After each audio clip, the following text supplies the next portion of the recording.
খুলে নিলেন, কিন্তু আমার আপনার গুনাহ করার পরে কিন্তু পোশাক খোলার উলঙ্গ করে নাকি?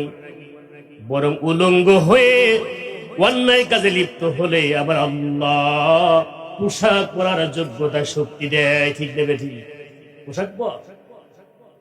আমার ভাইরা, নাম্বার 2, স্বামী স্ত্রীর মধ্যে আল্লাহ পাক রব্বুল আলামিন নাম্বার 2 হলো জান্নাত থেকে বহিষ্কৃত হলেন।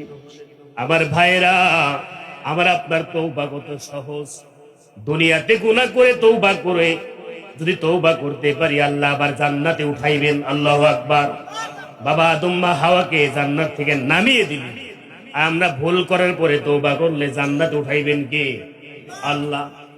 আমার ভাইরা খেয়াল করবেন, নাম্বার 3 হলো বাবা আদম মা হাওয়াকে স্বামী স্ত্রীর মধ্যে আল্লাহ পাক বিচ্ছেদ ঘটাইলেন। বিচ্ছেদ ঘটাইছে, একজন শরণ দিবে আর একজন জেদ্দাহে।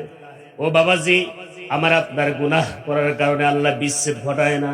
নাকি গুনাহ করলে আপনাকে রেখেছে টাঙ্গাইল, আপনার বিবিকে চিটাগাং রাখে নাকি? ফেরেশতা নিয়ে যায় নাকি?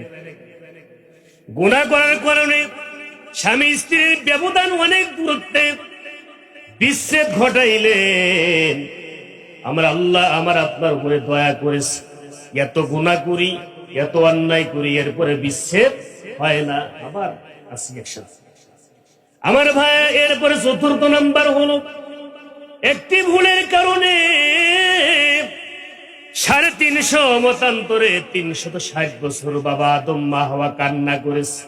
ও বাবাজি, 360 বছর কান্না করেও তওবা কবুল হয় নাই? হয় নাই কিন্তু এখনো। 360 বছর কান্না করে বাবা আদম মা হাওয়ার তওবা কবুল হয় না। নবীজি বলে, গোলাম, হে আমার উম্মত, সারা জীবন অন্যায় করেছি, গুনাহ করেছিস। তুই যদি একবার আমি আল্লাহকে আল্লাহ বলে ডাক দিয়ে তওবা করে একবার শুধু 1 ফোঁটা চোখের পানি ছেড়ে দিতে পারি, আমার নবী বলে 1 ফোঁটা চোখের কারণে, 1 ফোঁটা চোখের বরকতে তোর জীবনের সব গুনাহ আল্লাহ মাফ করে দেন। আল্লাহু আকবার।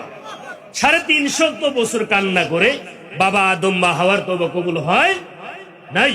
আর আমি আপনি যদি ভুল স্বীকার করে তওবা করে একবার 1 ফোঁটা চোখের পানি ছেড়ে দিলে, 1 ফোঁটা পানির মূল্য এত, শক্তি এত, জীবনের গুনাহ আল্লাহ মাফ করে দেন। আল্লাহু আকবার বলে।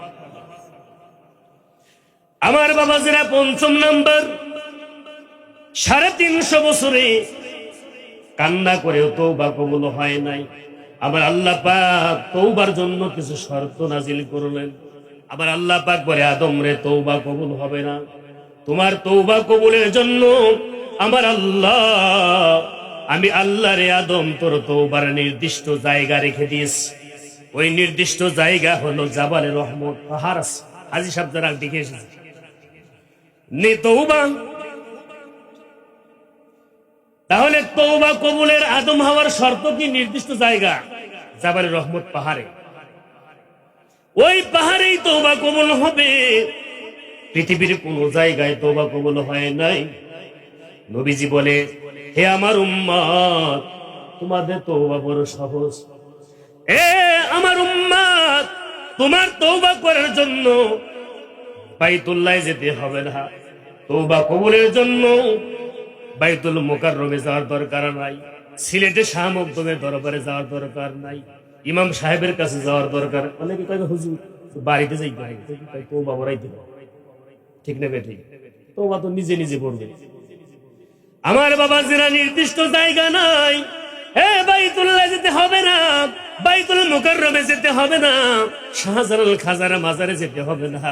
আমার নবী বলে, তোমাদের তওবার জায়গা আল্লাহ সারা পৃথিবীকে বানিয়ে দিয়েছেন। তুমি পৃথিবীর যেই কোনো অংশে, ঘরে, মাঠে, ময়দানে নিজের ভুল স্বীকার করে তওবা করে অনুতপ্ত হয়ে যদি চোখের পানি ছেড়ে দাও, আল্লাহ ওই জায়গায় তোমাকে আল্লাহ পাক ক্ষমা করে দেবেন। আল্লাহু আকবার। আমার ভাইরা, এরপর আরেকটি কথা হলো, তওবা কবুলের নির্দিষ্ট শব্দ আছে, তারিখ আছে। আদম হাওয়ার তওবা কবুল হয় নাই, আল্লাহ বলে কবুল হবে না রে, নির্দিষ্ট টাইম আছে, নির্দিষ্ট তারিখে তওবা কবুল হবে। এই তারিখের নাম হলো জিলহজ মাসের 9 তারিখ। আরাফাতের ময়দান, উকুফে আরাফার দিন। জিলহজ মাসের 9 তারিখকে আদম হাওয়ার তওবার শর্ত হিসেবে আল্লাহ তারিখ নির্দিষ্ট করেছে। ওই দিন ছাড়া তওবা কবুল হয় নাই। আল্লাহ কবুল করলেন আর আদম হাওয়ারে বললেন, আদম হাওয়ারে আজকে তোমাদের ক্ষমা করে দিলাম, কিন্তু স্মরণ রাখিব আমি আল্লাহ পাক কিয়ামত পর্যন্ত তোমার আওলাদ, তোমার উম্মতদের জন্য আমি আল্লাহ আরাফাতের ময়দানকে গুনাহ মাফের ময়দান বানিয়ে রাখলাম। আল্লাহু আকবার। গুনাহ মাফের ময়দান নির্দিষ্ট আমাদের কোনো তারিখ নাই।